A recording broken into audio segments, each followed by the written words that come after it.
Hello students, in previous video lecture we studied the all types of laws, that is laws of chemical combination consist 5 types of laws.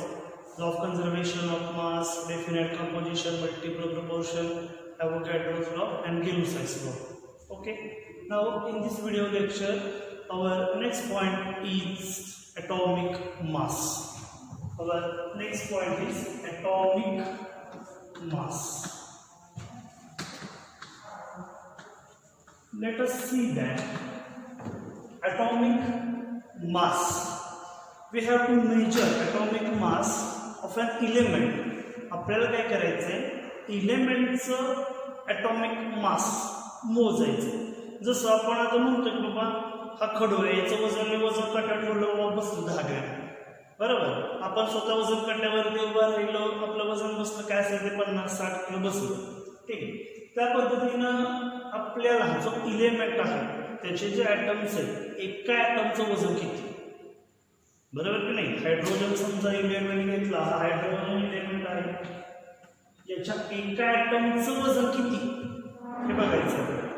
तर अगोदर काय होत होतं, हायड्रोजनचा जो एक item आहे त्याचं वजन अतिशय स्मॉल, अतिशय लहान होत होतं. आणि ते जे आपल्याला निघालं, जे हायड्रोजनचं जे वजन अतिशय स्मॉल आहे त्याच्यावर एक पद्धत निघाली की इलेमेंटचं जे ॲटॉमिक मास आहे कॅल्क्युलेट करण्याची एक पद्धत निघाली. कधी निघाली? 1961 मध्ये निघाली. 1961 मध्ये पद्धत निघाली. तर 1961 मध्ये IUPAC फुल फॉर्म आपल्याला माहिती आहे, international union of pure and applied chemistry.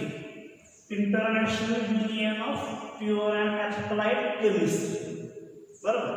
मग या IUPACने काय केलं, 1961 मध्ये कार्बन कोण आहे आपल्याला माहिती, कार्बनला स्टँडर्ड म्हणून घोषित केलं. स्टँडर्ड म्हणजे काय, प्रमाण. कार्बनला प्रमाण म्हणून घोषित केलं कुणी, IUPACने. कधी? 1961 मध्ये. परत प्रश्न येतो का, असा प्रश्न येतो की नाही, का केलं. तर तुम्ही बघा, युनिवर्समध्ये सगळ्यात जास्त असणारा इलेमेंट, सगळ्यात जास्त असणारा मूलद्रव्य कोण आहे, कार्बनच आहे. जगामध्ये या ब्रह्मांडामध्ये सगळीकडे कार्बनचं प्रमाण जास्त आहे. एखादी गोष्ट नष्ट झाली तरी शिल्लक काय राहतो, कार्बनच राहतो, बरोबर का नाही. लक्षात घ्या, लाकूड घेतलं, लाकूडमध्ये कार्बन आहे. लाकडाला जाळलं, कोळसा झाला आणि राख झाली. कोळसा म्हणजे काय, कार्बन. राख म्हणजे काय, कार्बन आहे, बरोबर का नाही. तुमची चपाती पोळी जे काय असते आपण खातो, करपते का नाही, ब्लॅक कलरचं करपते की नाही, म्हणजे कार्बन आहे, बरोबर. हे लक्षात घ्या. म्हणजे युनिवर्समध्ये कार्बनचं प्रमाण सगळ्यात जास्त आहे, म्हणून IUPACने कार्बनला स्टँडर्ड म्हणून घोषित केलं, ठीक आहे. आणि याच्या बेसिसवरती काय केलेलं आहे, एक पद्धत काढली. काय करायची, इलेमेंटचे मास मोजायची कार्बनच्या बेसिसवरती. तर ॲटॉमिक मास म्हणजे काय बघा, it is mass of 1/12 mass of 1 atom of C12. आता थोडीशी डेफिनेशन वेगळी आणि विचित्र आहे, ते आपण बघूया. ॲटॉमिक मास, तिथंच मी लिहितो definition, it is mass of, याची डेफिनेशन लिहिते बघा. ॲटॉमिक मासची डेफिनेशन लिहितोय, it is mass of 1 atom of mass of 1/12 atom of C12. It is mass of 1/12 atom of C12. आता याचा अर्थ काय, याचा मीनिंग काय बघूया. कार्बन 12, तुम्हाला आता आयसोटोपची कन्सेप्ट मी याच लेक्चरमध्ये घेणार आहे, याच्या पुढचं पॉईंट आपला आयसोटोपचा आहे कार्बन 12 म्हणजे तो आयसोटोप्स असतो. तो थोड्याच वेळामध्ये हा पॉईंट मी घेणार आहे. नेक्स्ट पॉईंट आपला तोच आहे आयसोटोप्स.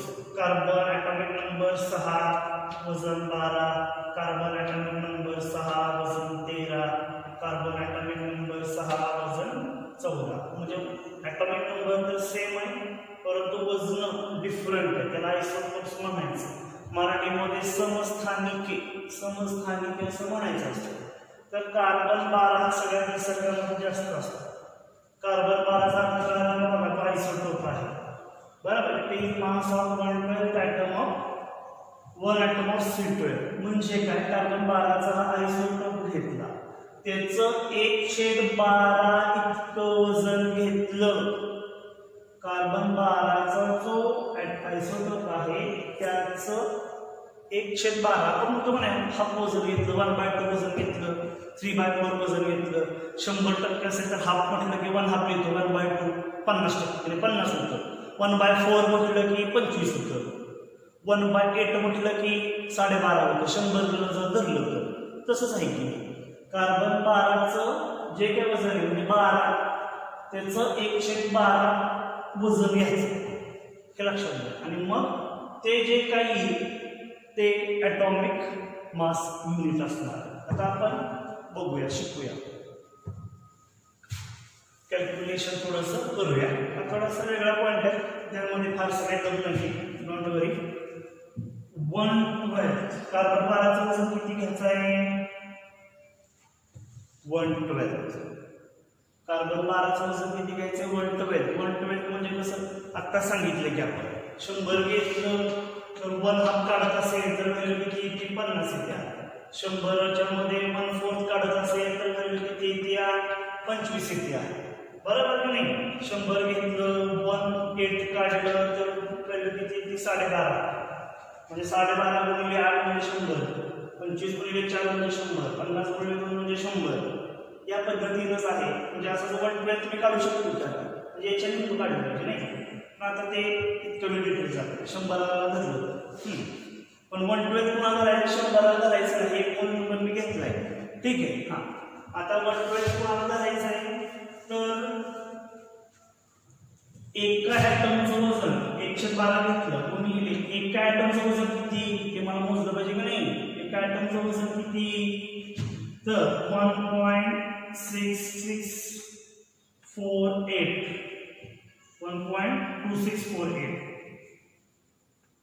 इंटू 10⁻⁻23 याचं 112 वजन घ्यायचं आहे. 100चं घ्यायचं नाही. 100चं घेतलं तर आता पुस्तक लिहिलं तुम्ही. 100चं घेतलं 1/4 तर किती होतं? 25 येतं. बरोबर का नाही? म्हणजे 25 गुणिले 4 100 येतं. तसं आता किती घेतले? 100चं घ्यायचं नाही. आता 112 वजन कोणाचं घ्यायचं आहे? 1.2648 इंटू 10⁻23 हे कार्बनच्या एका ॲटमचं वजन आहे. कार्बनच्या एका ॲटमचं वजन आहे. लिहितो तुमचं जरा अजून कन्सेप्ट क्लिअर होईल. मास ऑफ 1 ॲटम ऑफ C12 एका ॲटमचं वजन कार्बनच्या एवढं आहे. कार्बनचे तर अनलिमिटेड ॲटम्स असतात ना. अजून क्लिअरिफाय पाहिजे असेल तर लगेच डायग्राम बघा. माझ्याकडे जो कार्बन आहे, कार्बन माझ्याकडे आहे बरोबर का नाही? म्हणजे कार्बनचे 2 कण असतील. आता ॲटम तर काय इनविजिबल असतो परंतु आपला ॲटम जो आहे तो विजिबल आहे. तुम्हाला कळले सगळं. असे अनलिमिटेड ॲटम्स आहेत. कार्बन एका भांड्यात कार्बन घेतलं, साधा कोळसा घेतला एका भांड्यात किंवा राख घेतली एका भांड्यात म्हणजे कार्बनच आहे. त्याचा एक ॲटम बघायचा. एक ॲटम म्हणजे दिसतोय का? नाही दिसत. मग त्या एका ॲटम, समजा हा ॲटम आहे, थोडंसं कलर बदल तुम्ही, समजा तो हा ॲटम आहे बरोबर. त्या ॲटमचं किती वजन घ्यायचं आहे? एका ॲटमचं वजन किती? एवढं आहे. एका ॲटमचं वजन किती आहे? एवढं आहे. त्याचं 112 वजन करायचं आहे. बघा, त्याचं 112 वजन करायचं म्हणजे किती छोटे आहे ना. अगोदरच एक एवढूच आहे. 1.2648 into 10 to the power -23 आहे. अगोदरच एक एवढा आहे आणि त्याचं पुन्हा 112 पट करा म्हणताय, म्हणजे कसं झालं नाही ना चले का, बरोबर नाही. 100चा 112 करणं किती सोपं आहे. 100चा 1/2 25, सॉरी 50, 1/4 25, 1/8 12.5 असं होतं. हे सोपं आहे 100चं. 500चं बी करणं सोपं आहे. 1000चं बी 1/2 म्हटलं की 500, 1000चं 1/4 म्हटलं की 250, 1000चं 1/8 म्हटलं की 125, 112 म्हटलं की 125च्या निम्म किती बघा 63 326 62.5 बरोबर का. म्हणजे हे 1000च्या लेवलला करणं होल नंबरला सोपं आहे. मग कार्बनचा एका ॲटमचं वजन एवढं आहे, त्याचं परत 112 करायचं, म्हणजे ते किती लहान झालं, बरोबर नाही. म्हणजे हे लक्षात घ्या. Mass of 1 atom of 1/12 atom of C12 म्हणजे कार्बनचा एक ॲटम अणू जो दिसत पण नाही त्याचं वजन एवढं, त्याचं किती करायचं 112 वजन करायचं. त्याचं उत्तर मी इथं लिहितो 1.66056 into 10 to the power -24 gram, 10 to the power -24 gram, 10 to the power -24 gram. असं आपण म्हणतो ना 100 ग्रॅम 200 ग्रॅम, ते ग्रॅम मधलंच वजन. तुमच्या लक्षात आलं का बघा. काय हा सगळा खेळ आहे, तो कसला खेळ आहे बघा. कार्बन घेतला म्हणजे राख घेतली म्हणा, त्याचा एक ॲटम बघितला, एक ॲटम हा होता, त्याचं वजन एवढं होतं, त्याचं 112 वजन केलं. म्हणजे ह्याला गुणिले हे भागिले 12 येणार ना. आता मी डायरेक्ट उत्तरच काढले. माझं काय व्हॅल्यू म्हणजे ऑलरेडी इतक्या वर्षानुवर्ष शिकपर्यंत मध्ये लक्षात येतं. तुम्ही म्हणाल सर एवढं होल नंबर नाही फ्रॅक्शनमध्ये कॅल्क्युलेशन फास्टमध्ये करताय, एवढा मी काही इंटेलिजंट नाही मॅथमॅटिक्समध्ये बरं का. असं होल ह्याला मल्टिप्लाइड बाय असे नंबर असले तर भागात कुणाला येणार नाही, म्हणजे मला तरी येणार. हां ठीक आहे. साधा गुणाकार दरकार येतो. 112 लक्षात आलं. म्हणजे हे तुमच्या कन्सेप्ट कशा झाली का बघा. हे त्याला म्हणायचं ॲटॉमिक मास. आणि 1961 मध्ये काय करत होते माहिती आहे का, ॲटॉमिक मास हे मोजत होते कशात, ॲटॉमिक मास युनिटमध्ये मोजत होते. त्यामुळे आपण इथे लिहिलं ॲटॉमिक मास युनिट मोजत होतो. ॲटॉमिक मास युनिटमध्ये मोजत होते 1961 मध्ये. म्हणजे वजन मोजायचं प्रमाण युनिट हे AMU होतं 1961 पासून सुरू झालेलं. तसं आता आपण वजन कशात मोजतो, किलोग्रॅम ग्रॅम मध्ये वजन मोजतो. पण 1961 ला कशात मोजत होती, ॲटमचं वजन AMU मध्ये मोजत होते. AMU atomic mass unit, atomic mass unit मध्ये मोजत होतो. ठीक आहे. मग तुमच्या लक्षात मग AMU बरोबर किती ग्रॅम झाले लक्षात आले का बघा. एक AMU म्हणजे काहीच लिहिलं नसेल तर एक असते कोएफिशियंट, शिकले आपण गेलो सेक्शनवर. एक AMU बरोबर किती ग्रॅम झालं बघा, 1.66056 into 10 to the power -24 gram. 1.66056 into 10 to the power -24 gram. एक AMU बरोबर एवढं ग्रॅम असं झाले. आता काय करायचं आपल्याला, तर रिसेंटली म्हणजे अलीकडे 2000 दरम्यान असेल त्यावेळेला काय केलं, AMU हे रिप्लेस केलं युनिफाईड मास. AMU म्हणायचं नाही. AMU it is replaced as a special unit called as U. U means unified mass. आणि ज्याला डाल्टनचं पण नाव दिले बरं का, त्याला डाल्टनचं पण, जॉन डाल्टन माहिती का नाही, ॲटमच्या ॲटॉमिक थिअरीमध्ये ज्यानं बरंच मोठं काम केलं होतं डाल्टन, म्हणून DA सुद्धा आपण म्हणू शकतो, किंवा डाल्टन इथे लिहितो डाल्टन. म्हणजे AMUची दोन नावं झाली. AMU मध्ये होतं 1961 मध्ये होतं. 2001च्या दरम्यान नाव काय केलं, AMU replaced by special unit called as U. म्हणजे AMU म्हणायचं नाही, अगोदर म्हणत होते U म्हणायचं नुसतं. U म्हणजे युनिफाईड मास असं म्हणायचं. आणि ते U म्हणजेच कोण असते, डाल्टन. अलग लक्षात. म्हणजे AMU ची दोन नावं झाली, व्हेरी शॉर्ट. AMU ची दोन नावं झाली, दोन यू किंवा डार्ट, युनिफाईड मास किंवा डार्ट. हे AMU ची दोन नावं झाली करंट सिच्युएशनला. करंट सिच्युएशनला ही यू किंवा डार्ट. जसं आपल्याला म्हणतो की ओरिजिनल नाव रेकॉर्डवरती जन्म दाखल्यावरती असते बाबा दिनेश नाव असते, दिनेश नाव ओरिजिनल, हे ओरिजिनल जन्म घेतल्यावर दिनेश, बरोबर. घरचे म्हणतात काय, घरचे म्हणतात काय, आपण म्हणतो छोट्या, बरोबर. घरचे म्हणतात छोट्या आणि कॉलेजमध्ये म्हणतात पप्या, बरोबर की नाही. दोन नाव कसं आहे, ओरिजिनल नाव दिनेशच, पण तिथं कॉलेजमधलं एक नाव आणि घरचं एक नाव, तसं आहे की नाही. या पद्धतीनं हे आहे. फक्त आता म्हणताना युनिफाईड मास मला कळायचं AMU हे जुनं झालं, ठीक आहे. म्हणजे बाकी काय बदलली, एकाच माणसाची तीन नावं झाली ना, एकाच माणसाची तीन नावं झाली. त्या पद्धतीनं AMU ची कन्सेप्ट तुम्हाला मी सांगितली. याच्यानंतर आपल्याला काय करायचंय बघा, काही वेळेला न्यूमरिकल्स तुम्हाला विचारले जातात की AMU चं कन्व्हर्जन ग्रॅम मध्ये करा किंवा U चं कन्व्हर्जन ग्रॅम मध्ये करा, असं तुम्हाला विचारलं जातं. U म्हणजेच बघा AMU, U आणि हे डार्ट हे एकच झालं की नाही, शेवटी एकच झाले. हे फक्त आता रिसेंट नाव दोन आहे, हे 1961 नाव आहे, जन्म दाखल्याचं नाव आहे ना. त्याचं कन्व्हर्जन ग्रॅम मध्ये करा असं तुम्हाला काही वेळेला विचारलं जातं. तर ग्रॅम मध्ये कन्व्हर्जन करायचं असेल तर कितीने गुणायचं, आपल्याला किती आली होती, 1.6605 into 10 to the power minus 24 gram.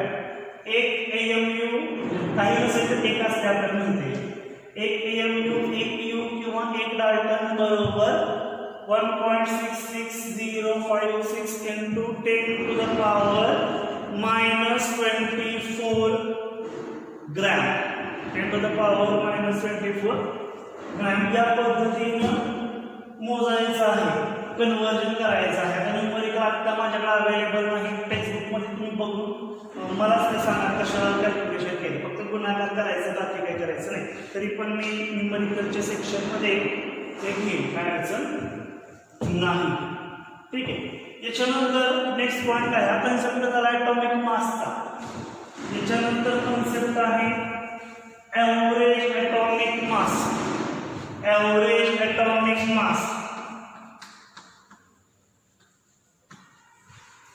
Average atomic mass.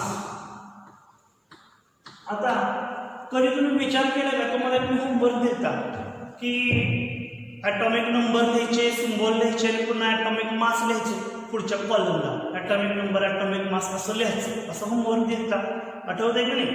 मग त्या ॲटॉमिक मास लिहिताना कधी तुम्ही असा विचार केलाय का की हायड्रोजन बाबा ॲटॉमिक नंबर 1 असते आणि मास पण एकच असते, बरोबर.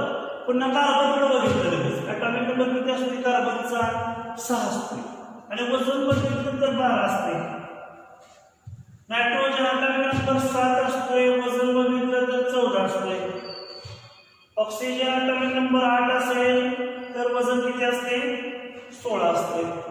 असा कधी विचार केला का तुम्ही की जनरली दुप्पट आहेत, जनरली डबल आहेत, बरोबर. तुमची एक शंका होती का नाही, ती आत्ताच क्लिअर करतो. कुठली, पॉईंट मधली, पॉईंटचं घ्यायचं नाही बाबा, उत्तर आला का नाही 16.0001 असं घ्यायचं, होल नंबर घ्यायचा, ते पूर्णच्या द्यायचं. आणि पहिला मुद्दा लक्षात ठेवा, ॲटॉमिक मास स्पेसिफिकली पाठ करायची काही गरज नाही, स्पेसिफिकली पाठ करायची गरज नाही. ॲटॉमिक मास हे गिवन तुम्हाला न्यूमरिकलमध्ये त्या वेळेला दिले जातात, ठीक आहे.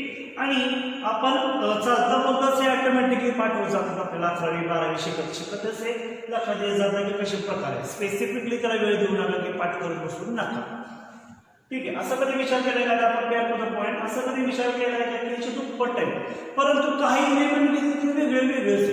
हायड्रोजन ॲटॉमिक नंबर 1 आहे पण वजन पण एकच आहे, दुप्पट नाही. किंवा आपण म्हणू शकतो 1 गुणिले 2 दुप्पट नाही, 2 म्हणजे 2 असं दुप्पट नाही. 6 गुणिले 2 12 होते, पण हायड्रोजनचं एकच त्याचं वजन पण एकच येत आहे. किंवा सोडियमचं जर तुम्ही बघितलं Na तर ॲटॉमिक नंबर 11 असतो आणि वजन 23 असते, दुप्पट नाहीये. क्लोरीन ॲटॉमिक नंबर 17 असते, वजन 35.5 असते, 35.5. ॲटॉमिक मास लिहिताना अर्ध्यात किंवा पूर्ण ह्याच्यात लिहायचं. अलग लक्षात 18.005 असलं लिहायचं नाही, 18 लिहायचं. हे लक्षात पहिल्यांदा ठेवा. 23.0010 असलं 23च लिहायचं. पुन्हा 35.4 असलं 35.5 लिहायचं, पुढचा नंबर लिहायचा, अर्ध्यात लिहायचं किंवा पूर्ण भाषेत लिहायचं. 35.5 लिहा नाही तर 36 लिहा.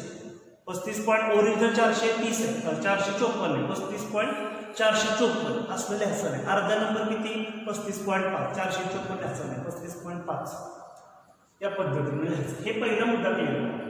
आता आपल्या मेन मुद्द्याकडे वळलो की दुप्पटात पण काही नेहमीची दुप्पट म्हणतात, म्हणजे नक्की कसं काय भानगड आहे, कशावर काढलं ॲटॉमिक मास, हा प्रश्न आपल्या डोक्यात येतो का नाही. नक्की ॲटॉमिक मास कशावर काढलं.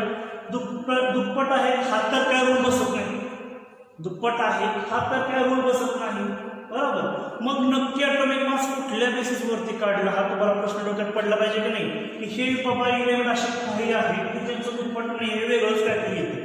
तुमच्या डोक्यात असं यायला पाहिजे की नक्कीच सर की याच्या बाबतीमध्ये नक्कीच काहीतरी कॅल्क्युलेशन असणार आहे, बरोबर का नाही. नक्कीच काहीतरी कॅल्क्युलेशन असणार आहे आणि ते कॅल्क्युलेशन करून तुम्ही हे काढले. दुप्पट असतं असा नियम आहे, दुप्पट करायचा असा रूल असता तर सगळ्यांचं दुप्पट केलं असतं, बरोबर नाही. म्हणजे आपल्या डोक्यात काय सगळे ऑटोमॅटिकली पाडतात. ॲटॉमिक नंबर 50 म्हटलं असतं वजन 100, बरोबर आहे. ॲटॉमिक नंबर 60 म्हटलं की वजन 120. असा काही रूल आहे का, नाही, बरोबर. म्हणजे नक्कीच दुप्पट नाही, बरोबर. का तर काही विषय लेवल बघितले तर असं वेगळं वेगळं दिसतं. मग याच्यामध्ये काहीतरी कॅल्क्युलेशन आहे, याच्यामध्ये कॅल्क्युलेशन जे आहे तर मग कुठलं कॅल्क्युलेशन ते शिकलं पाहिजे की नाही आपल्याला. मग ते कॅल्क्युलेशन शिकण्यासाठी एक कन्सेप्ट येते ज्याला आपण म्हणतो isotopes.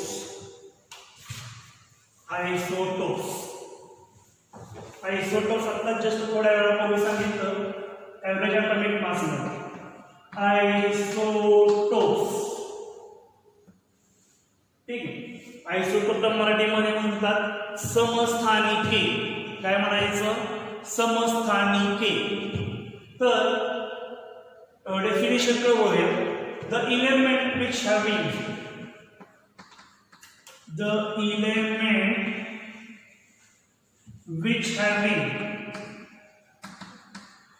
same atomic number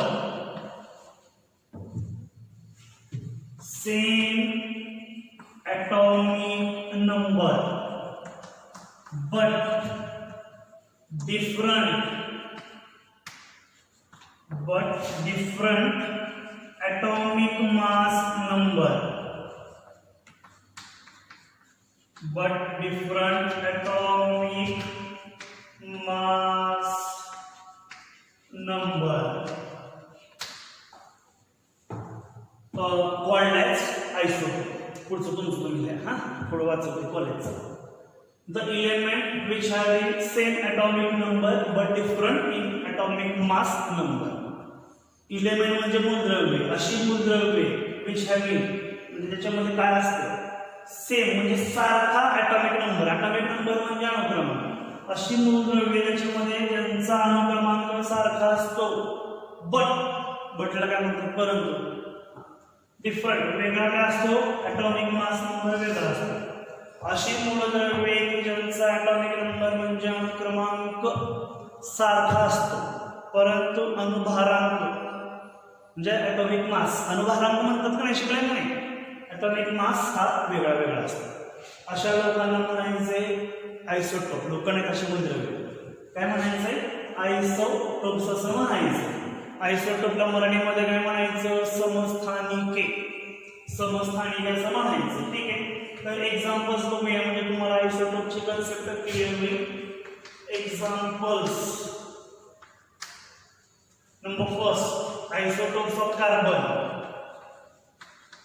isotopes of carbon. कार्बनचे आयसोटोप्स बघूया. मग कार्बनचे आयसोटोप्स बघायचे असतील तर पहिलं कार्बन ॲटॉमिक नंबर हा नेहमी खाली लिहितो, वजन 12. कार्बन ॲटॉमिक नंबर 6 वजन 13. कार्बन ॲटॉमिक नंबर 6 वजन 14. मग तुमच्या लक्षात आलेलं आहे की कार्बन ॲटॉमिक नंबर 6 वजन 12, कार्बन ॲटॉमिक नंबर 6 वजन 13. म्हणजे ॲटॉमिक नंबर हा सारखाच आहे. कार्बनचा ॲटॉमिक नंबर 6 तो काय बदलतोय का? नाही. परंतु ॲटॉमिक मास नंबर डिफरंट असू शकतो की ॲटॉमिक मास डिफरंट आहे. इथं 12 आहे, इथं 13 आहे, इथं 14 आहे. बरोबर नाही? हे कोणी शोधलं? हे आपल्या पृथ्वीवरती आहे, हे निसर्गामध्ये आहे. हे निसर्गामध्ये आहे. जसं आपण म्हणतो ना निसर्गामध्ये ऑक्सिजन 20.96%, नायट्रोजन 78%, तसं हे निसर्गामध्ये आहे. हे कुठं नवीन आपण त्याला जन्म घातलेला नाहीये की बाबा काहीतरी लॅबमध्ये तयार केलं असं काही नाहीये. हे नॅचरली आहे, निसर्गामध्ये आहे. कार्बन ॲटॉमिक नंबर 6 वजन 12, कार्बन ॲटॉमिक नंबर 6 वजन 13, कार्बन 6 आणि 14 हे निसर्गामध्ये आहे. त्याची टक्केवारी पण ठरलेली असणार आहे. निसर्गामध्ये हे किती टक्के, हे किती टक्के, हे किती टक्के हे ठरलेलं असणार. ठीक आहे, आपण त्या टक्केवारीचं पण नंतर बघू. फक्त तुमच्या आयसोटोपची कन्सेप्ट लक्षात आली का बघा. The element which having same atomic number but different in atomic mass number called as isotopes. Called as isotopes. ठीक आहे, पहिले एक्झाम्पल घेतलं. आता दुसरं एक्झाम्पल पण आयसोटोपचं पाहिजे असते तर देतो तुम्हाला, काय अडचण नाही. भरपूर एक्झाम्पल मला येतात. बघा नायट्रोजनचा आयसोटोप बघायचा असेल, नायट्रोजन, तर नायट्रोजनचा आयसोटोप नायट्रोजन ॲटॉमिक नंबर 7 वजन 14, नायट्रोजन ॲटॉमिक नंबर 7 वजन 15, नायट्रोजन ॲटॉमिक नंबर 7 वजन 16. अशी मूळ वेगळ्यांचा क्रमांक सारखा आहे, परंतु ॲटॉमिक मास हे वेगळे वेगळे आहे. त्याला आयसोटोप्स असं म्हणायचं. हे निसर्गामध्ये सापडतात. निसर्गामध्ये 3 लोक आपल्याला नायट्रोजनचे सापडतात निसर्गामध्येच. आलं का लक्षात? त्यानंतर हायड्रोजन पाहिजे असेल तर हायड्रोजनचं देतो. हायड्रोजन ॲटॉमिक नंबर 1 वजन 1, हायड्रोजन ॲटॉमिक नंबर 1 वजन 2, हायड्रोजन ॲटॉमिक नंबर 1 वजन 3. बघा 3 एक्झाम्पल तर मी बोर्डवरतीच लगेच लिहून टाकली आयसोटोप्सची. तुमच्या कन्सेप्ट तुमची क्लिअर झाली का बघा. आयसोटोप्स म्हणजे कोण? अशी मूलद्रव्ये ज्यांचा ॲटॉमिक नंबर सेम आहे परंतु ॲटॉमिक मास डिफरंट आहे, त्याला आयसोटोप्स असं म्हणायचं. अजून एक्झाम्पल पाहिजे असेल, अजून एखादंच घेतो. आता भरपूर घेतली. ऑक्सिजनचं घेतलं, महत्वाचं आहे ना. ऑक्सिजनची मी 3 आयसोटोप निसर्गामध्येच आढळतात. ऑक्सिजन ॲटॉमिक नंबर 8 वजन 16, ऑक्सिजन ॲटॉमिक नंबर 8 वजन 17, ऑक्सिजन ॲटॉमिक नंबर 8 वजन 18. ओके, हा जो असतो पहिला जो असतो पण आहे तो प्रिन्सिपल आयसोटोप असतो ज्याचं प्रमाण निसर्गामध्ये जास्त असतं, म्हणून आपण ते सुरुवातीला पकडतो. ठीक, हायड्रोजनचं हे प्रमाण सुद्धा जास्त, पहिल्या वाल्याचं प्रमाण निसर्गामध्ये जास्त असतं. तुम्हाला आयसोटोपची कन्सेप्ट तर क्लिअर झाली. आता आयसोटोप पूर्ण कॅल्क्युलेशन करायचं आपल्याला.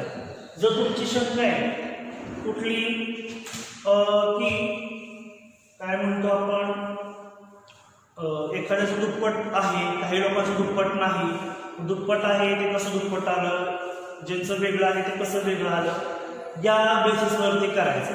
असे घेतले, असे भरपूर आहे, सगळेच आहेत, असे सगळेच त्याच्यावरती कॅल्क्युलेशन आपल्याला करायचं आहे. तोपर्यंत आयसोटोपचे एक्झाम्पल लिहून घ्या किंवा स्क्रीनशॉट घ्या. लगेच कॅल्क्युलेशन होणार. याच्याच पुढच्या पार्टमध्ये आपण कॅल्क्युलेशन करूया. होपफुली तुम्हाला हे कन्सेप्ट लक्षात आलेली असेल. थँक्यू.